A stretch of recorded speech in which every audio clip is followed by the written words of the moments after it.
Hi and welcome to Mark's Motivational Podcast for this Thursday morning or afternoon or evening time, whatever time you're listening to this. Tonight I'm delighted to be joined by another guest, John Graham, who's a great musician. Like he done so much some every day he done a Facebook Live doing music. So I'm really looking forward to this interview. So you're very welcome along tonight, Graham. Or John. Thanks, Mark. John. Thanks, Mark. Yes, great to be with you. I'm great to get a bit of exposure and get it out there. Yeah, brilliant. Yeah, so we'll probably start off the interview there. Thanks for coming along. So, talk about your musical influences to start with. Yeah, I mean, my musical influences were from the 70s, the early 70s. I always find, an awful lot of musicians that I talk to, or people that's been in this game for years and years, they always loved what they listened to when they were between 10 and 16 or something like that, Yeah. Because that's what into your head, you see. Yeah. So for me, I remember being about 10, and my father gave me a transistor radio. This is around 1970, 69. And I listened to Radio Luxembourg, in my bed. And it's set early 70s. So it was great stuff then. I mean, the Detroit Spinners, all the Motown stuff, the Isley Brothers, Slade, Mud.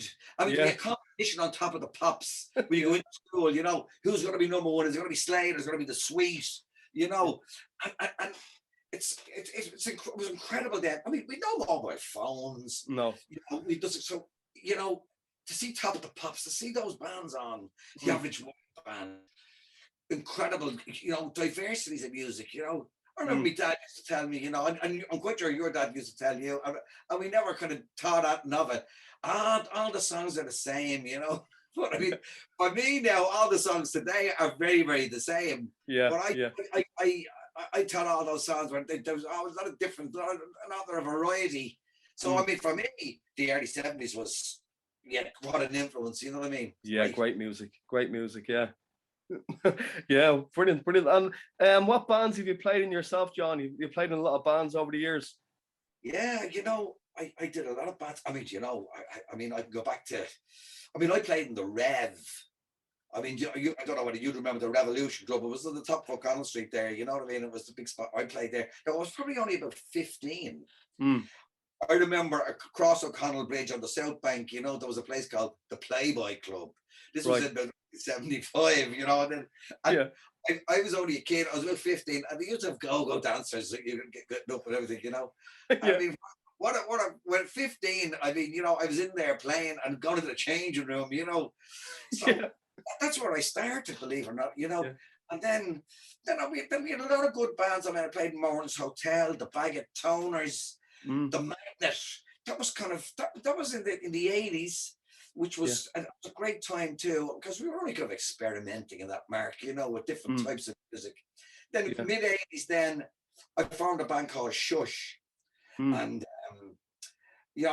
before that, there was a band called Les Fruits. So we did a lot of television work with that. We were only very, very young, RTA. But with Shush, then we did a lot of work. We did a lot of BBC. We did a lot of UTV, Children in Need, but played an awful lot around Dublin. It was a big band. It was an 8-piece band, and it was kind of the first of its time.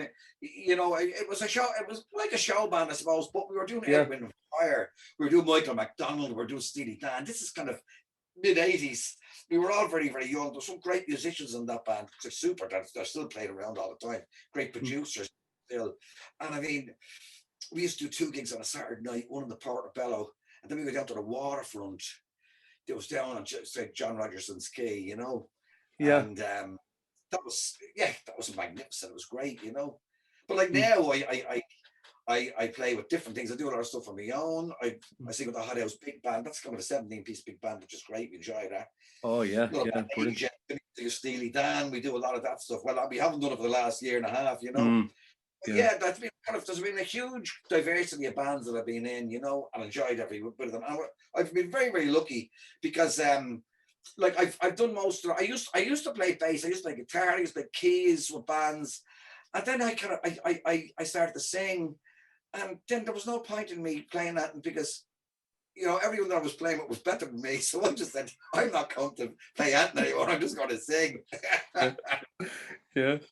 Oh, great. And you're songwriting as well. You've done a lot of songwriting in the past, and today as well. You do a good bit of songwriting, do you? Well, yeah, it's not so much now, but I mean, I certainly did a lot of songwriting in the past, and did a lot of stuff. Again, I mean, people were going for original bands years ago, and there was a big scene in that, and there was great places to play, Mark. I mean, you take young bands now. I mean, trying to be original. I know there's lots of kind of platforms for them to put themselves out on. I mean, you've Spotify, you've YouTube, lots of things. Facebook, they can even put stuff up on. But there's very, very few places for young bands starting off just to try and get a crowd in, just anywhere to perform. Yeah. So it was better because you had a crowd that were very, very interested in original stuff, and you could charge on the door and you do this.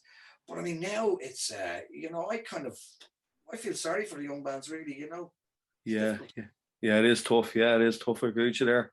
And how did you find over the last year and a half with your songwriting and all that kind of stuff? It's been tough, I'd say. Like, because Steely Dan, I said that because I really like Steely Dan. So, do you want to talk a little bit about that, like the tribute band you have? Yeah, that's a band called Asia, and we I mean, that was put together, kind of, because we all love Steely Dan. I mean, and as you like I said, Mark, I mean, it's what great music, great lyrics, great melodies, great songs, and very, very difficult. I mean, you listen to this music on the radio, it's like, yeah, that's great, until you try and start playing it. Yeah. So it is, we have the best of heads in that band. But I mean, that's a band that's it's good for our sanity. Because, you do a gig. I love a beautiful following with that band. I mean, when we gig with that band, no matter where we play, the minute we go on stage, there's silence. Oh, great! People appreciate it. They listen to it. If anyone talks or are a little bit disruptive in the audience, everyone around them goes shh. Yeah, and it's nice to get that.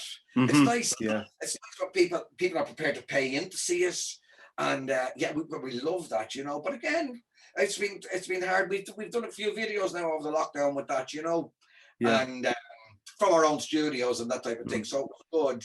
But I mean, I just can't wait to get back in particular to sing again with that band because it's like a tonic to me, Yeah, it really is. Definitely, definitely. And a lot of your stuff is on YouTube. You've done through the pandemic as well, during the lockdowns, haven't you? You've done a lot there, didn't you? But I was just when the lockdown hit. I mean, it was crazy because I was, and I'll give you a bit of a laugh. I mean, I took my son off. He was 25 in the January last year, just before the pandemic hit, Yeah. And I said to him, because I brought his two sisters away when they were 16 each, just myself and each of them when they were 16. And I took. They asked them where they wanted to go, and Lisa said she wanted to go to Rome, so I took her to Rome for a week. They went, and Emma was 16, she wanted to go to New York, so I took her to New York. But John, I just didn't get a chance because circumstances, we didn't get away, So he was 25 anyway, and I said, what would we do? And we said we'd go on a cruise, I know this is music, but anyway, it's a good story, But we went in the January last year, and the pandemic was just about kind of hitting. There was things without. They were talking about China, but there were about 4,000 Chinese on the ship. so we came back from that anyway, and I was gigging with the lads in the Steely Dan band, and that was our last gig. I think it was in the February. I got back to January because we used to do one a month. February, that was it. So everything got locked down then, and I just, like us all, we just thought it was going to last for a month or 6 weeks. Yeah. And I started then in the middle of just about the third week in March, or third week of March, or just the end of March. And I said, I'm going to have to do something. Not that I thought it was going to go on too long, but I said, if no one's gigging, they're looking for a bit of entertainment, I'll stick up an odd song on Facebook, and I said I'd do it here in the studio, live. Most of them are done live. In the garden, you know what I mean? You've been down here. So I picked different spots in the garden. I did all those things. I did the first tranche I started off anyway. I did one. The next day I did one. And I did 100 in a row. Yeah, that's right. You know, people were, and it was great, I have to say, because, you know, and it was hard work as well, but it was kept me going because I every day I got up, I said, well, what am I going to do now? That girl wants this one. I'm going to learn that, you know. Great, so the first 100 days went, then I took a little bit of break for about a week, and then I did another 100, then I did another 50, and I got a massive response. It was great. I mean, and because people were off, they were looking forward to it, see what I was going to come up with the next time. So that really pulled me through, like well into you know, the end of last year. You know, put up a few little Christmas things then, and then we found out where we are here again. We were locked down again, you know. But I brought a lot of people down. I did a lot of collaborations with some great people. You know what I mean, and we did some great duets. So it was great to be able to do that. You know, it kept me going. I'm after getting a kind of a huge, bigger fan base. A lot of people have heard what I do, and so it was very, very constructive, and it was great. So we enjoyed that. You know what I mean? Yeah, no, fair play to you for doing it, like, because, you know, it really kind of helps people, you know, frankly, just listening tonight, it really kind of helps people through the pandemic and all that kind of stuff. So well done for doing that, John, you know.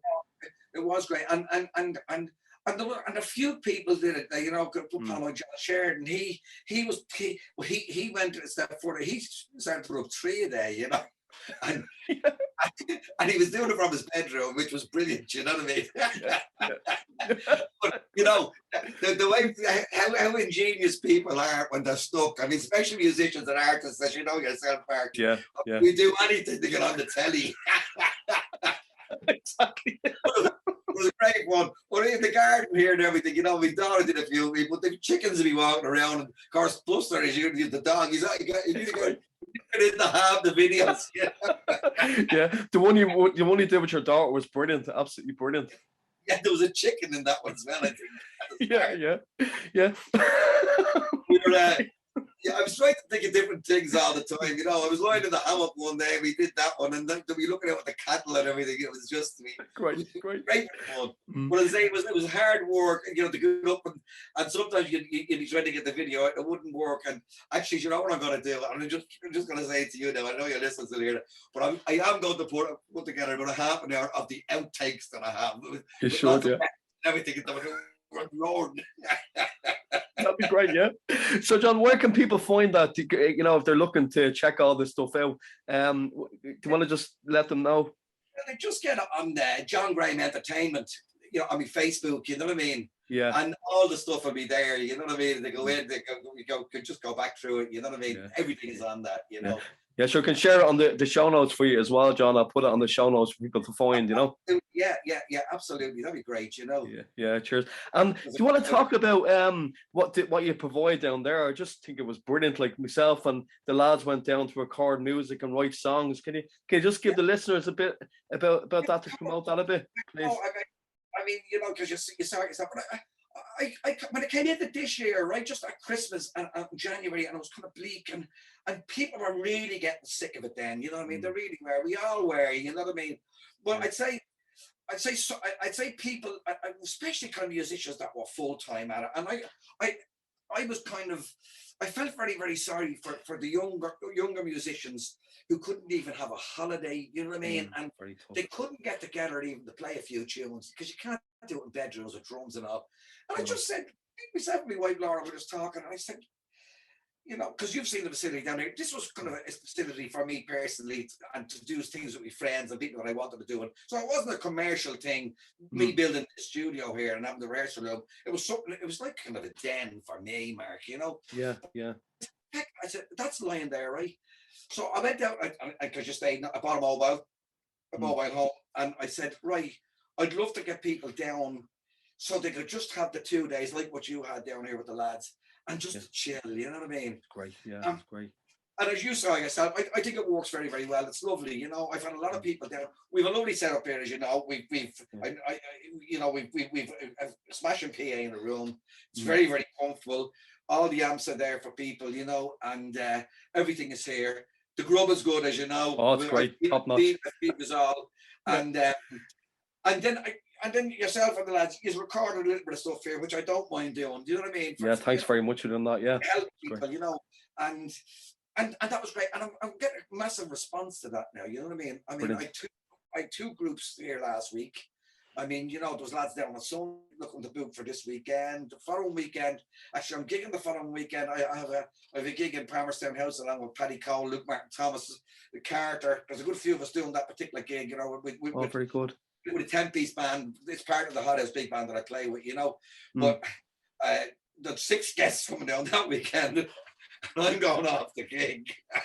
So I have to leave more in charge, you know what I mean? Yeah. But no, I think it's great. And it's something that, you know, well, it's like pandemics, you know, things, they're life-changing things. But I will go on now with this kind of staycation thing, because I still think it's great for people. And even in the winter, they can come down, because they can come up, they can write the songs, and they enjoy the studio. It's a lovely little break, isn't it? You know? Oh, it's brilliant. Absolutely brilliant. Like, I can't recommend for people who are listening enough, you know, because it was great. The 4 of us went down, and it was so relaxing, where the weather was piping hot that week as well. We were down there.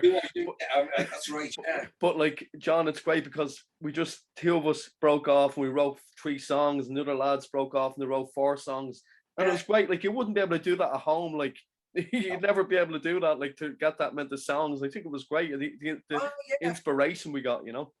Of course it was. I mean, you know, the thing about songwriting and that, you know, I had a guy down here last weekend, you know, and he we came up from Limerick, you know, and you know, it's not something that you can just pop over to your mate's house and say, let's write a song. You know what I mean? You have to be relaxed. You have to be chilled, don't you? I mean, this stuff doesn't just come to you. You know what I mean? No.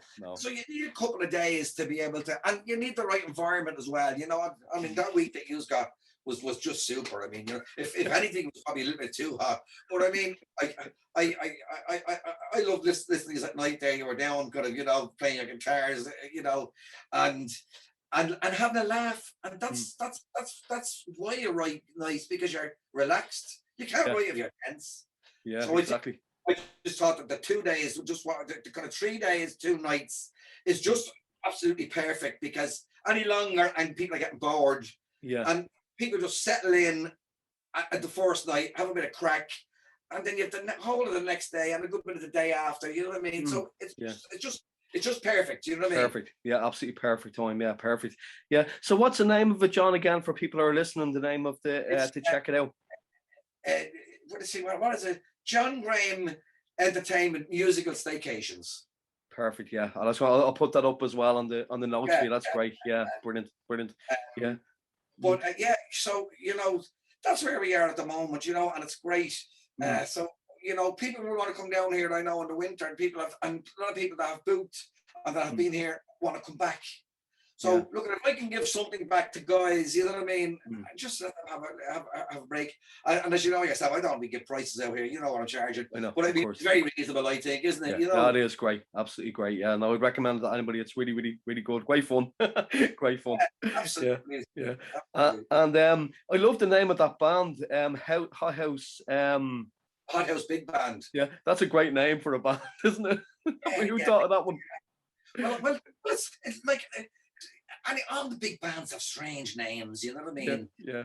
You know, kind of 42nd Street Big Band. There's always kind of that type of a thing with them, you know what I mean? Yeah. But I mean, that's a great band, you know. You'll have to come and see that now when we get back. Oh, definitely. See, there's a band where you can have 20 people on stage with that band, you know. So that's going to be the last band back. You'll get 2 and 3 piece back because you'll be spread out.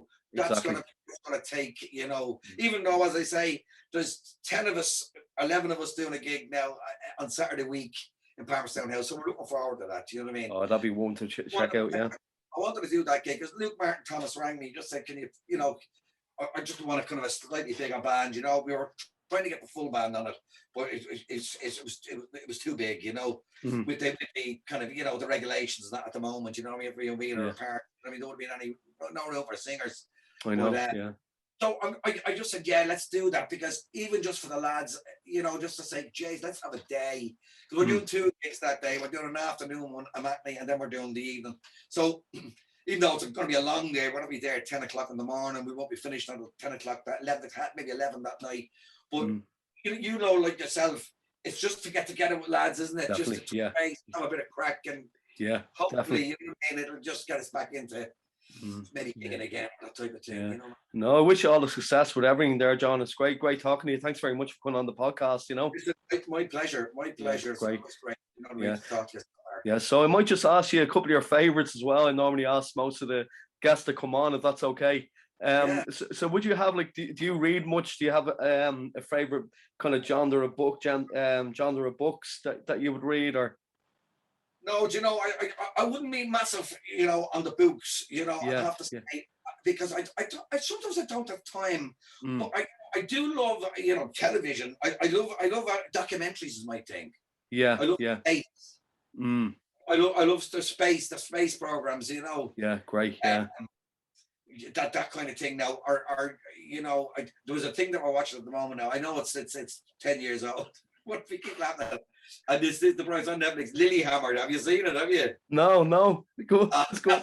It's very, very good. One of the fellas there with Sopranos is in it, you know. Oh, very good. You know, but a lot of programs. Then I like to go back to old times. Rising Damp. Do you remember that? I remember that. Yeah, I remember that. It's very good. Yeah. So I like a bit of fun. You know what I mean? You know, if I'm here, you know, I could just tunnel down to the studio here. I could be here at 3 o'clock in the morning if I get that into something. You know what I mean? Yeah, exactly. It's great to have it there. It's a great studio. Oh yeah, I get it off, but you know, I got a phone. Where are you? And, excuse me. And like, I know we talk about music a lot, but do you have a favorite band growing up that you always loved? Well, you know, I always liked Motown. I liked the Motown stuff when I was young, you know. Oh, brilliant, certain songs, I mean, you know, that I really love. I love Barry White. Great. I love that type of stuff. But I love the Isley Brothers. They're great songwriters too. And I loved, you know, the Detroit Spinners. It was great stuff. I'm kind of I did I did a song there. I just put up today with Sandra Day. It's kind of a Barry White Tina Turner thing, you know. But, I saw that, yeah. But I'm trying to do kind of a bit of Motown with a few good heads. I mean, Larry Hart's wants to come on, Rob Strong, you know, Luke Mark Thomas, and I'd love to take it back to the kind of like the 4 top stuff, with just 5 good singers just there, but not young, because we're all well, I am. I'm in my 60s, and some of them are in their 70s, you know. But I'd love to crack at that, you know. That's going to be the next mission now, you know. Great. I was saying we're all getting a bit older. Why not form kind of a 5-piece band like that, and just you only have to sing 4 songs? Yeah. You have 5 good singers, you know what I mean?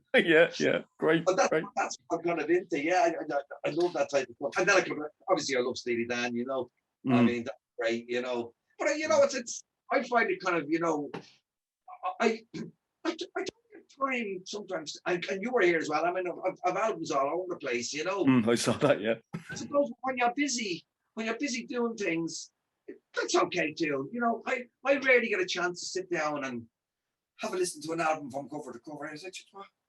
I mean, I don't get that. I don't know why. I obviously, no. I think I relax, but I'm on the go. You know what I mean? Thank God.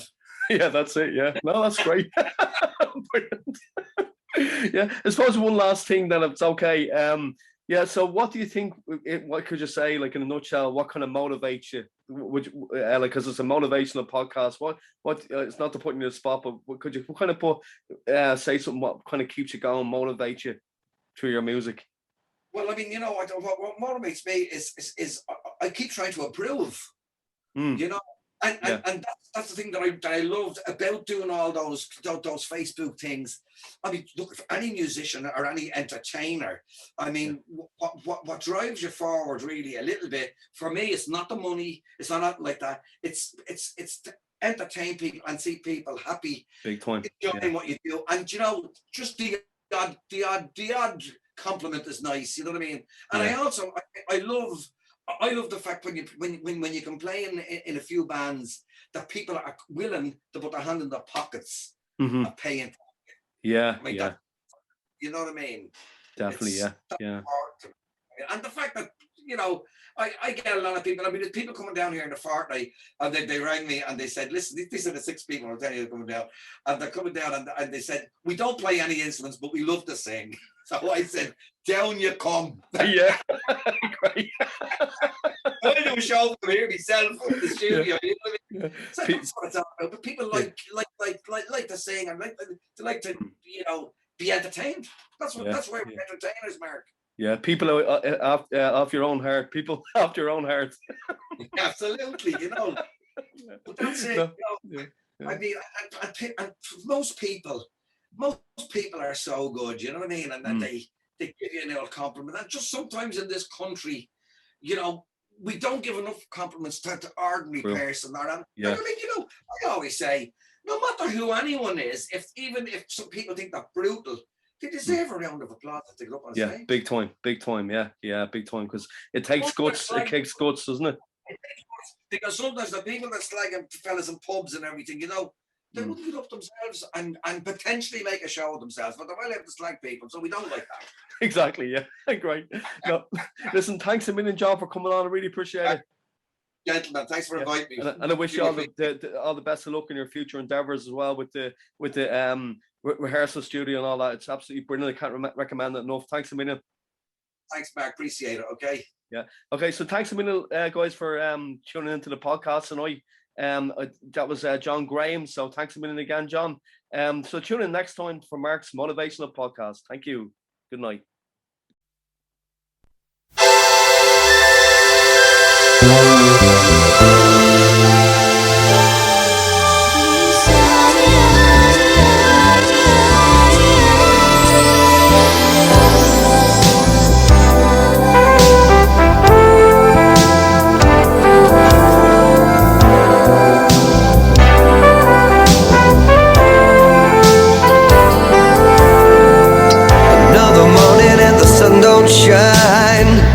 Heavy-headed, I ain't feeling so fine. I hear a voice from the little room. She's alright. Hey daddy, can I come in with you? I want my mammy, want my hot pot too. Outside it's raining, but inside it's bright. Lisa, I'm totally addicted to Lisa. I'm happily afflicted with Lisa. Who could have predicted that Lisa would be mine? I do believe that she's my miracle. With crazy things happening all around the world, she makes me happy when I'm feeling down. One little smile is all that it takes. Takes me all the way to heaven with no breaks. I'm never feeling right when she's not around. Lisa, I'm totally addicted to Lisa. I'm happily afflicted with Lisa. Who could have predicted that Lisa would be mine?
We thought you were crazy, coming back with that story. We couldn't believe that they would do it to you. You gave them your best shot, 35 years for God knows what. And the company policy, when I heard it was gas, I knew it was true. Yeah.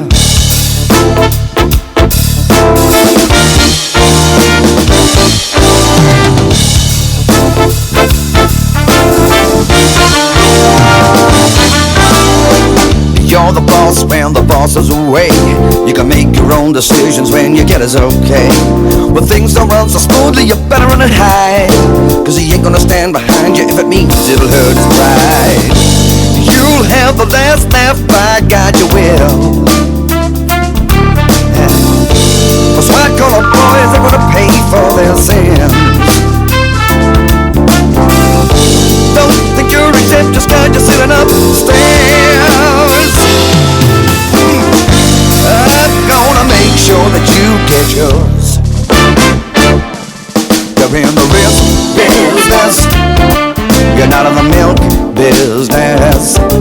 You're in the risk business, you're not in the milk business. You're in the risk business, you're not in the milk business.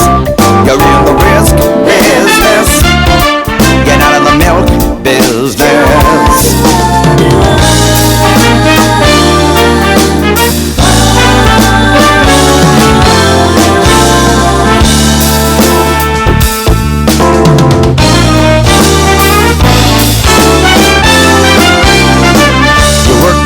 Time to get money to stay alive. It's an 8-hour job, but you know that they want it finished in 5. So you're cutting the corners, you're taking the chances, you're holding the baby, you've got no defenses. You're only a number in the computer, you'll be the scapegoat when they wanna use your man. The things you gotta do to stay alive. You're in the business, you're not in the milk business. You're in the business, you're not in the milk business.